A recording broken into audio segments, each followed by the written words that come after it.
Thank you for joining me from Portugal. Tell me a little bit, for those who don't know you, tell me about yourself. Tell me about, who you are and how you came to be this great yoga and yoga philosophy and yoga therapy teacher. Basically, I'm a yoga teacher and yoga therapist, but these days I mostly run my non-profit organization, which is called Kaden. And so I manage this, and I do most of my teaching today is actually online because I live in Portugal and all the activities in Israel. But fortunately, we have a lot of teachers that studied with me along the years, and now they do all the activities in Israel, which is wonderful. I cannot say I'm so much a yoga teacher today, but I still do a little bit of teaching. And yeah, I grew up, mostly interested in this, in the things that are not the maybe obvious things of life, always asking questions. And I've been traveling a lot, and I eventually ended up familiar with the yoga and then yoga therapy, and this is how I developed into this world. Yeah, I read that even as a child, you say you kind of realized that what you were looking for in life was, self-realization, and that's something you even, realized as a child. And then I read that you traveled alone in the Himalayas for a while in your 20s, I believe, and yeah, that was very eye-opening. And since then, you continued studying and eventually teaching. I just want to kind of dive straight in here. This podcast is about the kind of internal battles that we are all fighting within ourselves, within our own psyche, alongside the external battles, the external wars, specifically, October 7th and everything that's happened since. But it's kind of like it's an extreme example of modern world, which is in many ways very violent. And so I think, even before then we were battling many things. For the person who's not a yogi or a lifelong meditator, how do the principles and the teachings that you've kind of acquired in your life and that you share with people around you, and your organization serves many, many people, how can it serve the kind of average person? It's interesting you talk about the battles we have because as a child, as when I was young, and as an adult, like young adult, I was also battling a lot my mind, and I remember how much suffering there was there, with all the thoughts and the feelings and not knowing what to do with them.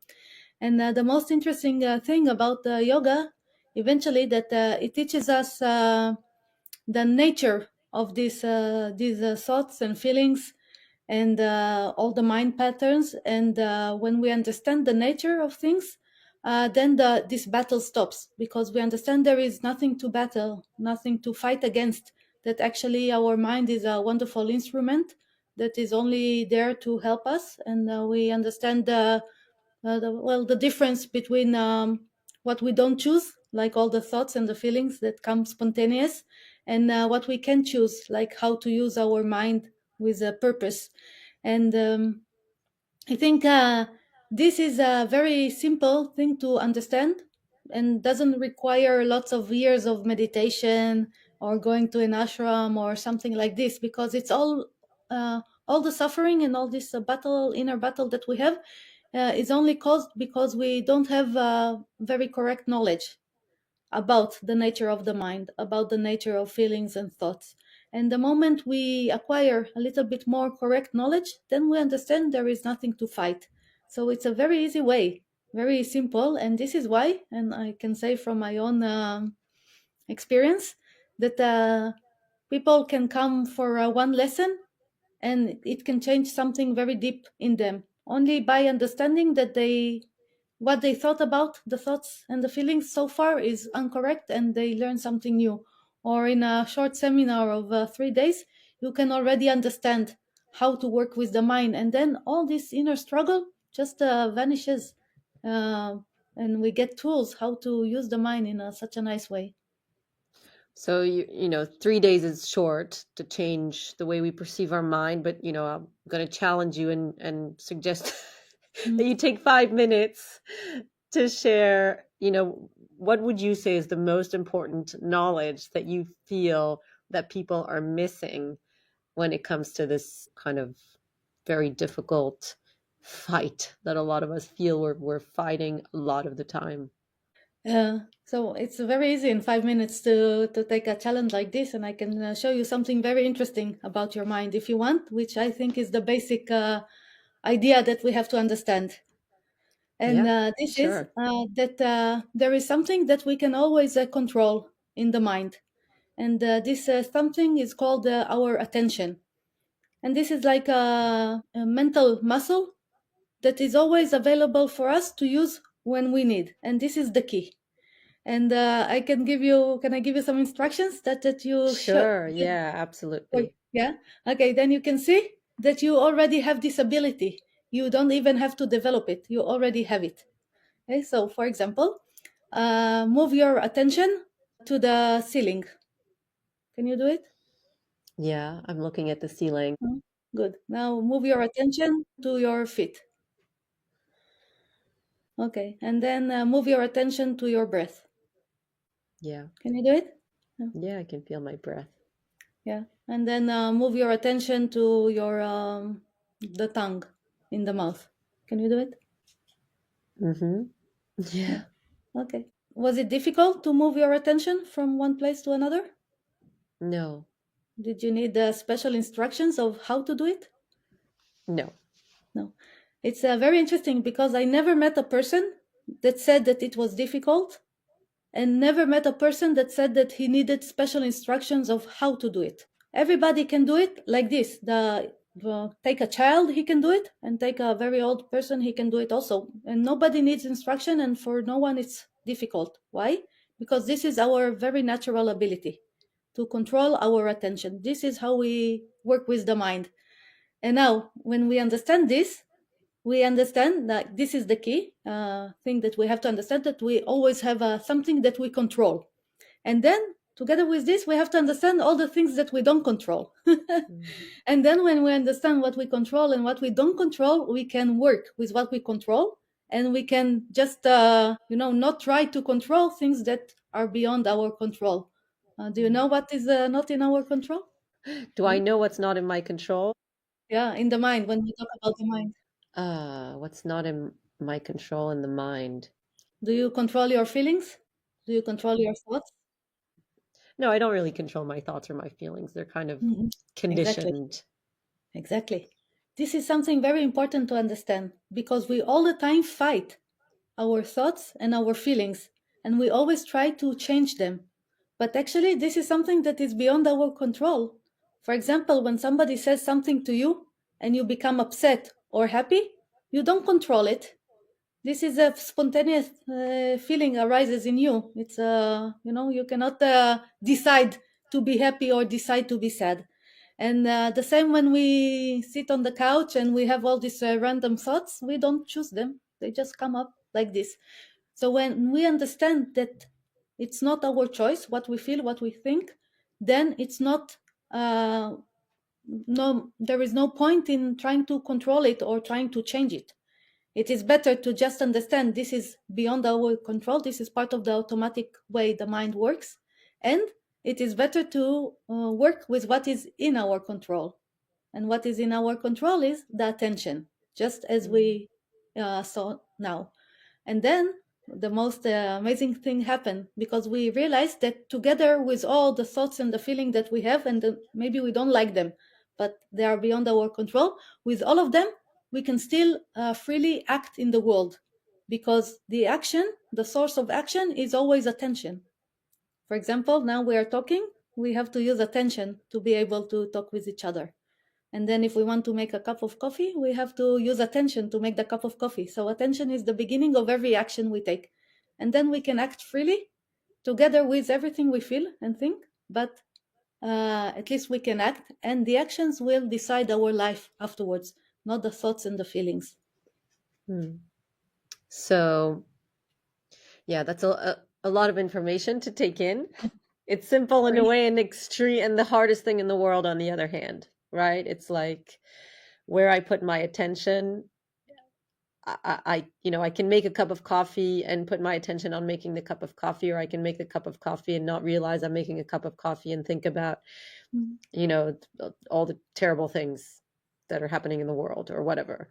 I'm wondering, with all these tools that you have acquired over the last 20 years, did you find that you were able to kind of navigate the last year and 2, 3 months since the beginning of the war, since October 7th, um, with that kind of very healthy attention and awareness, that you're mentioning, without kind of being swept up in the feelings and the thoughts and ruminating and getting caught up in that kind of fight, flight, freeze mode and that survival mode that a lot of Israeli society is living in?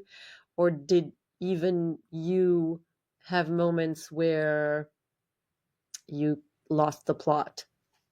Because of this knowledge and the way I practice it in daily life, when October 7th happened, I was freely experiencing everything, all the shock and the fear and whatever, yeah, was there. I let myself experience it with all the feelings and all the thoughts that come with this experience, because I knew that this is not my choice. It's not in under my control, and all of this is okay to feel. It's no problem to feel anxiety, no problem to feel depressed, no problem to feel fear from the future or whatever comes. Everything is okay, or anger or sadness, all the things that people experience.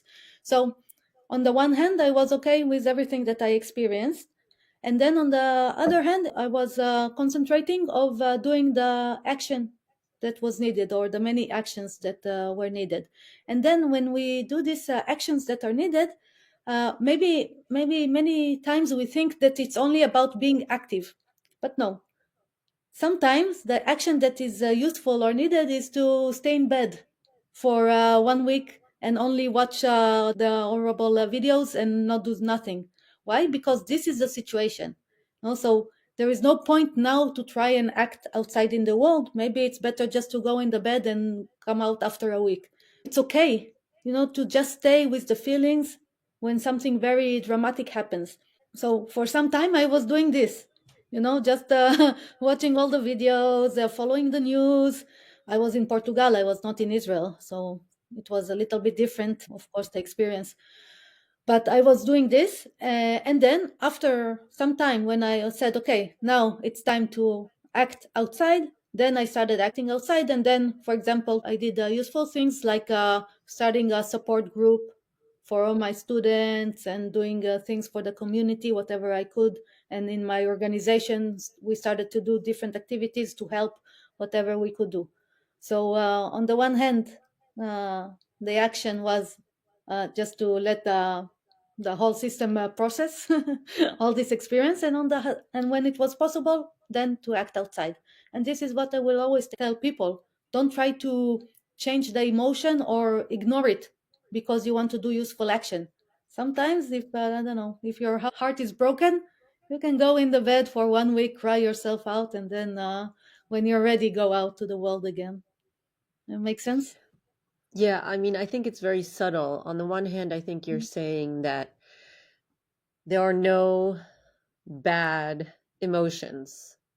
They're pleasant and unpleasant emotions, but they're not good or bad. They're all part of the full spectrum of this beautiful human ability to feel many things. And so you're saying, if what comes up, if we're living through something horrible, it makes sense for the feelings that come up to be grief and rage, and we have this very kind of Western tendency to push things away and to go watch a pleasant program, or to overeat, or whatever. Some people do drugs, or just to not feel those unpleasant feelings.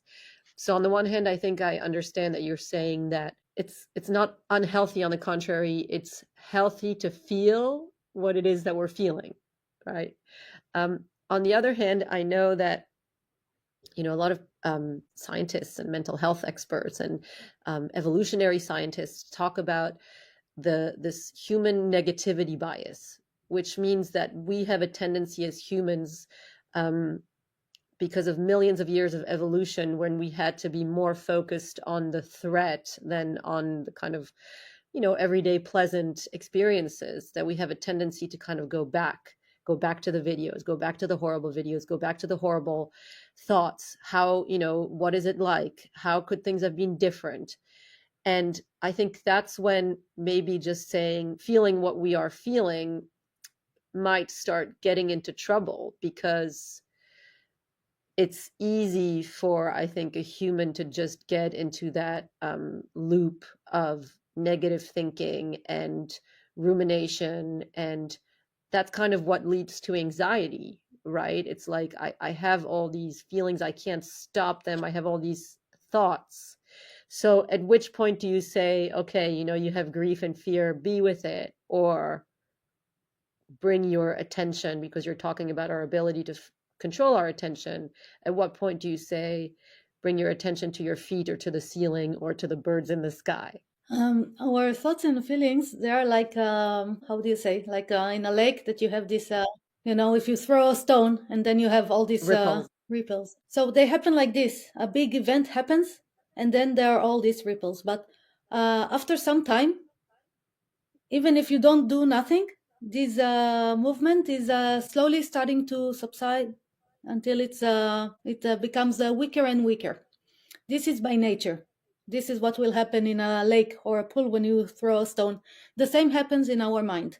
When you meet a very stressful event, in the beginning, everything will explode inside you. There will be all the fear and the anger and the sadness, and everything will be very, very strong. But if you just wait and watch, and when we watch, we are aware, that these are movements in the mind, and we watch it. And we see the sadness, and we see the anger, and we see everything happening in the mind, and we keep watching. And if we watch it, we see many things, or we discover many things. For example, we see how it changes. How 1 minute it's fear, and then it's anger, and then it's sadness, and then it's not only one emotion or one thought. It's a lot of little waves there. And then if we continue watching, we will see that slowly it changes and become maybe weaker or subtle or like this. And then we will see maybe that in between also comes other things, because maybe I got a nice phone call from my friend, or some good news happened. And then there is a lot of different things happen in the mind. But as long as we are aware of what is happening, it doesn't take us to automatic actions that take us too deep down, like not to ever go out of the house again. Because we are aware, there is always like a stable ground that we stand on. But it's not that we are going to feel stable. We're not going to feel stable. We're going to feel all this movement in the mind.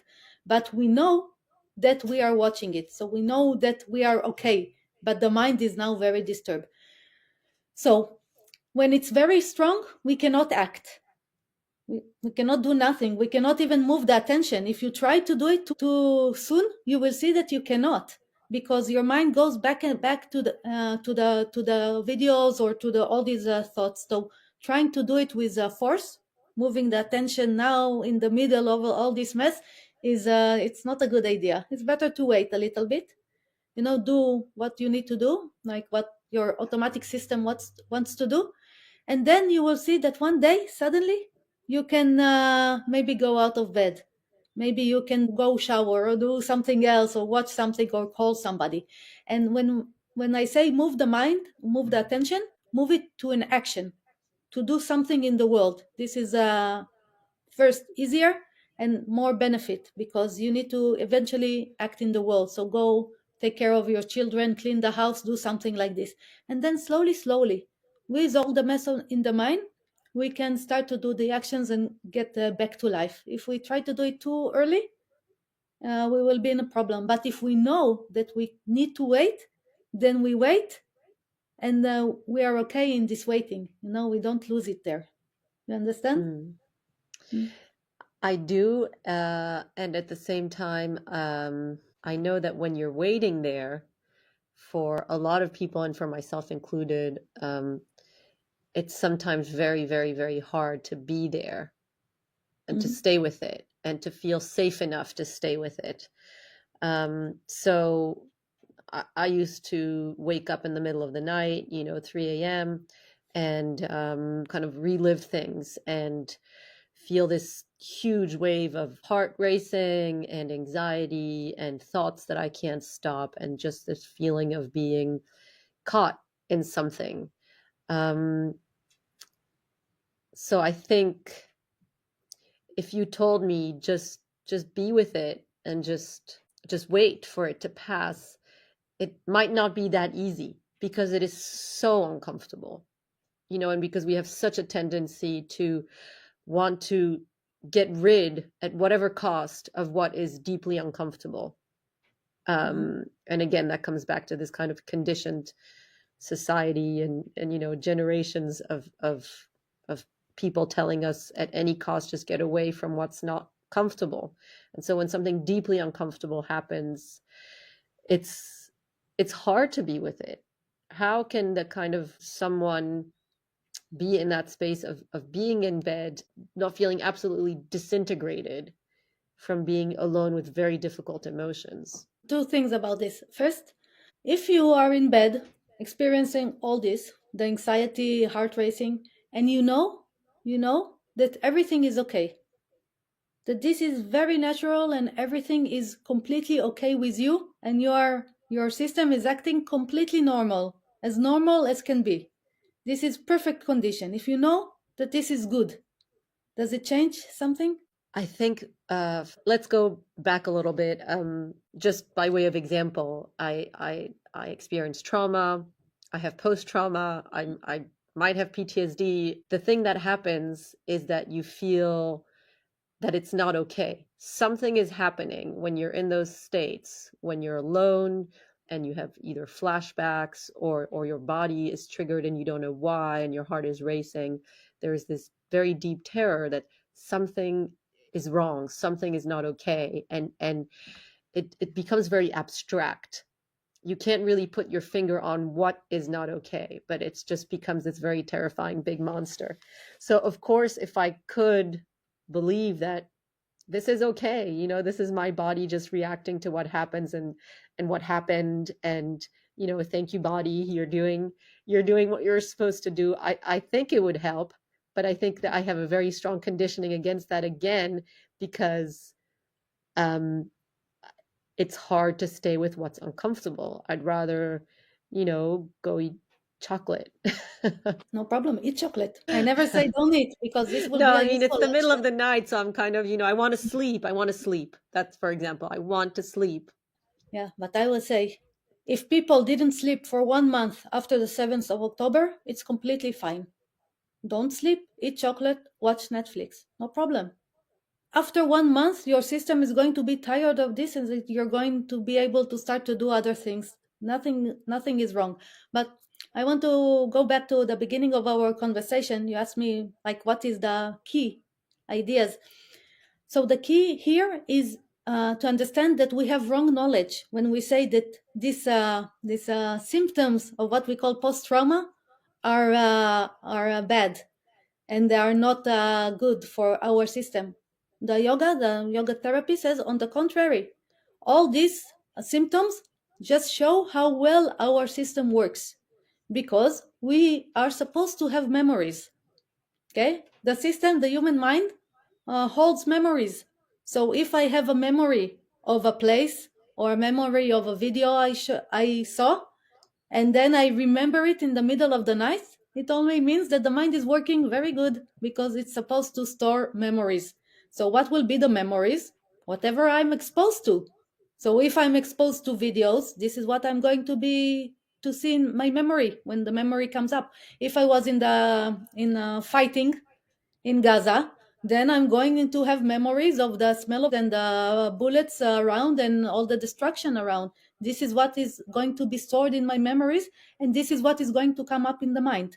So this is completely natural. If there was no memory and no remembering, I would say the mind is not working well. But as long as it brings up the memory, it's okay. And then, if the body can put the heart rate higher and blood pressure higher, or they change temperature and stuff, I say this is very much okay, because the body is supposed to do it when it has the memory of something bad or that threaten us. Then everything should be activated like this in the fear mechanism. This means that the body is working great and the mind and the body are working together wonderfully. So it's only about changing our knowledge. We were taught, the whole humanity was taught for so long, that many things that happen in the mind and in the body are wrong. For example, even when the body, if we are ill and the body raises the temperature, they say this is bad. But today we know that the body raises temperature when we are ill so it can fight the disease. So this is not something bad that the temperature goes higher. It's something actually very natural to the body. But so many things in the mind and in the body, we were taught that they are bad. But actually they are great. They show only that everything works very well. And then this is what we have to change, the knowledge. And if we change the knowledge, and it's not because I say, it's because we start to investigate in our mind, in our body, and we start to realize how the things work. And then our knowledge changes and we understand that all these activities of the mind and the body are very much okay. Then we can be in bed experiencing anxiety and to know this is okay. Just do what is needed then. And when we can, we act again in the world. I think the word, I mean, I just have a suggestion for the word, maybe instead of knowledge is perception, or alongside it, the perception of it as being good or bad, because the way we perceive things um, Mhm. uh, really affects how we experience it. So I can imagine that for most people, if they're having, let's say, a panic attack, and they perceive it or they internalize it as something, this really sucks. This is highly unpleasant. I want it to go away, but it's normal. It's normal in this circumstance with what just happened, with what I experienced, with my history, that I'm having a panic attack right now. Then it goes from this kind of, what I told you that I experienced a lot, this kind of big, abstract, unknown, terrifying force that is wrong and that is bad and that is threatening you somehow, to just something that your body is going through for very understandable reasons.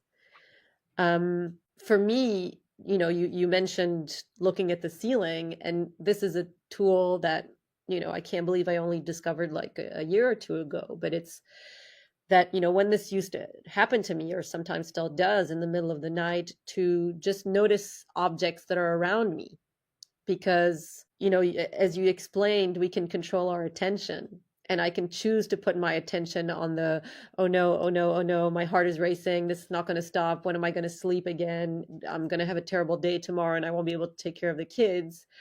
Or I can look at the air conditioner, you know and say like, huh, air conditioner. Or I can look at my hand, and suddenly the place where I'm putting my attention changes. But how does that kind of square with what you're saying of, just being with the feelings that are coming up? Because if what is coming up is anxiety, do I need to stay with the anxiety, or can it sometimes be wise to say, I'm going to be focusing on something else? Yeah.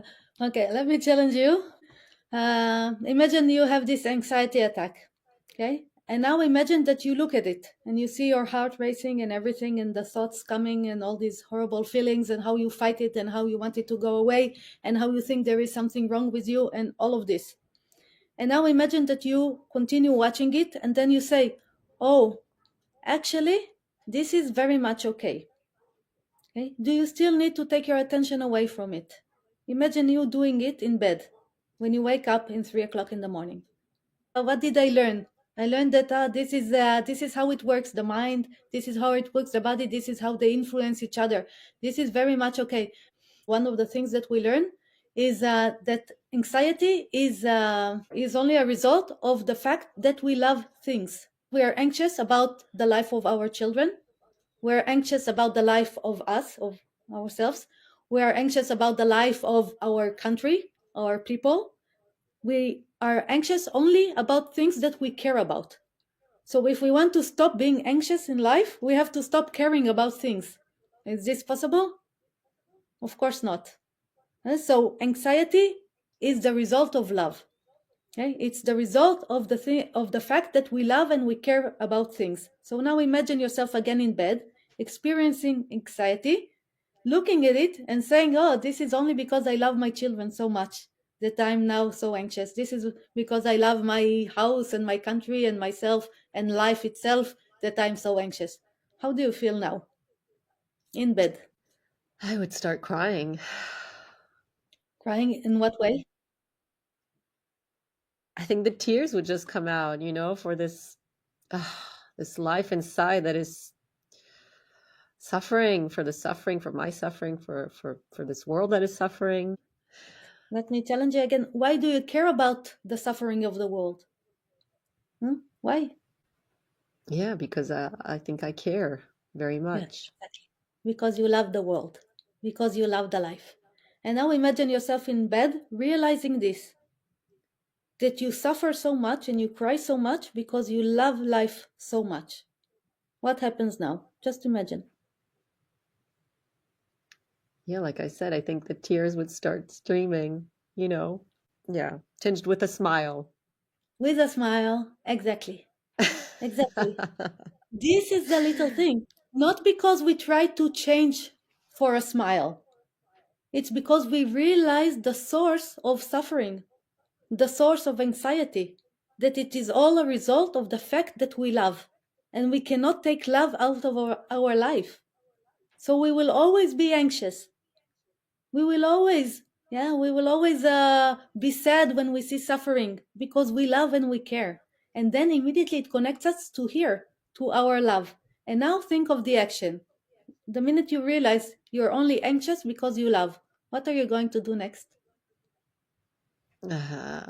This is something that I'm sometimes embarrassed to talk about, but when I do get to that state where I have compassion for my suffering and for that of the world, I kind of feel where my body needs a sense of touch, and I might put, this all sounds very kind of gooey to a lot of people, but I will put a hand on my heart, or I will put a hand on my face, or yeah, I'll kind of give my arms a deep massage because I feel the tension that's in there, and I might actually get up in the middle of the night and go eat chocolate and then hopefully brush my teeth again and then go back to bed and tell myself it's okay. I ate the chocolate. Yeah, you will start caring in your actions, if I can put it in other words. Because when you put a hand on your heart or on your face, it's because you want to treat them nicely. Or when you go eat chocolate, it's because you want to treat yourself nicely. But if you imagine yourself waking up in the morning, then how are you going to treat your children after you realized in the night that all your anxiety is because you love them so much? How are you going to treat your husband, or the people in your building? Are you going to do something different? um, I'm just giving you all the right answers, and I feel like I should be giving you a wrong answer every now and then. But I think anybody would answer this correctly. I think I would wake up in the morning and I would hug my children and hug my husband and yeah, really smile and kind of take them in. This is exactly the thing, and all of us is the same. It's we have the same systems, so we can have wrong knowledge and then fight our anxiety and our feelings and our thoughts, all the uncomfortable ones, or we can bring more correct knowledge and then understand that all of this, what we feel, all our suffering, our sadness, our anxiety, is only because we love, and then we can connect to our love, and from there we can act. We cannot stop anxiety. We cannot stop memories. If we were in the battlefield, we are going to always remember it. But we can always connect to why we were there. Why we suffer so much? Because we want to be okay, because we care about other people, about our nation or whatever. And then from there we can act. And this is the choice we always have. We cannot choose what to feel, but we can choose what to connect to and how to act. So we can say that whatever we're feeling and experiencing is okay and is normal, which is already, it's huge. If only we could feel that. On the other hand, I want to go back to that kind of negativity bias, that kind of conditioned automatic response that a lot of people have to go watch the news, to go see what's happening, even though we can't change it. So how do you kind of square that with good practices? Because I do think that in this life there is also an ability to practice things or to do things in a way that will be more conducive for us to be in that kind of compassionate heart space. And for example, being on social media or consuming a lot of news um, can be a practice that takes us away from good action, because ultimately, if I'm on social media, if I'm consuming, etc., I will act maybe from a place of aggression or mistrust. Whereas, I don't know, if I meditate, if I do yoga, if I do something nice for myself or someone else, I might act from a more loving place. So, do you also tell people, what to try not to do or to do? Okay, I want to distinguish between two situations. One, a case of emergency, and one, the daily life. Because in case of emergency, like we had after the 7th of October, I would tell people, be on the news for 1 month. Nothing will happen.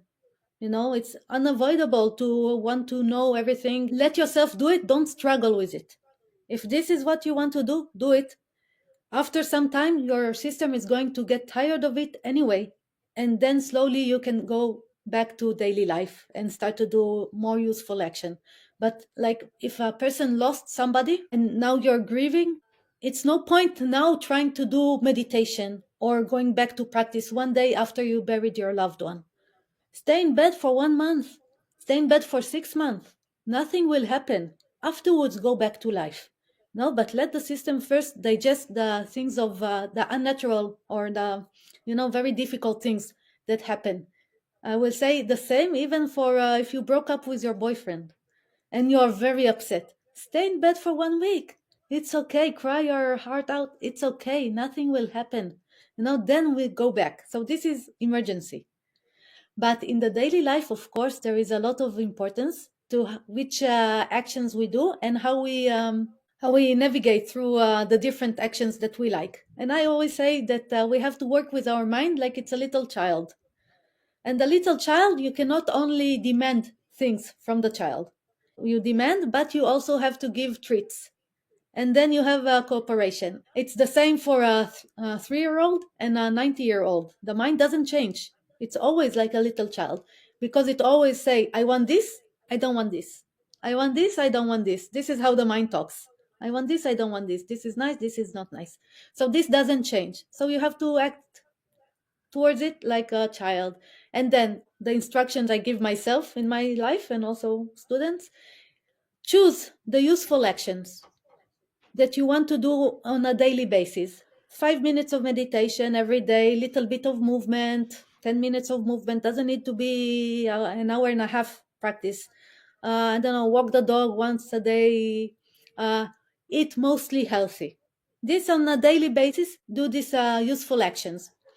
And then sometimes give your mind the treat or your body the treat that it wants. So if you had a very good day, like you did a lot of useful things, in the night watch 2 hours of Netflix, be 3 hours on the social media. I don't care. You did such good actions during the day, the whole day, then you can treat the mind with something it likes. But when you treat the mind, you treat it with boundaries, not unlimited joy. Yeah, like 2 hours of what you want, or one pack of chocolate, not 10. So one slice of cake, not all of it. So you do useful things and you treat the mind for a little bit of something you like, and then you have this cooperation, and then we can do very nice life actually that is not too rigid and not too flexible. It goes like very natural. I feel like I have another confession to make, but you've just made it kind of less um, shameful. In my daily life, I deal a lot with this content and with mindfulness and meditation and spirituality, and at night, just before I go to bed, the last thing I want to do is read a book about mental health or Buddhism, even though I think I should.